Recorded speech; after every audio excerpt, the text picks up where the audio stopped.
how to make first letter capital in Microsoft Excel. I will try to show the easy and simple way, okay?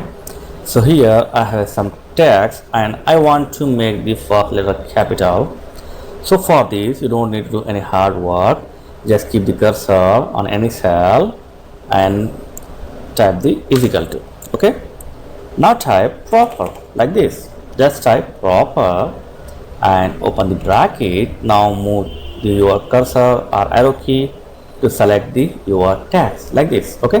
After select the text, close the bracket, hit enter and boom, that's it. It's simple, yeah? So if you want to apply the formula to all your text, just drag and drop.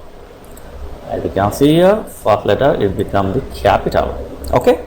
Now if you want to copy paste this thing to your next Word file or Excel file, whatever, wherever you want, you can easily copy paste. So for this you need to just select the text, okay, and then make it copy by pressing Ctrl C.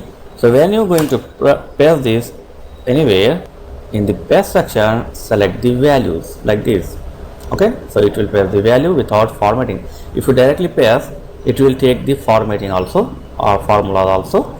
So just paste the value and boom, that's it. It's simple.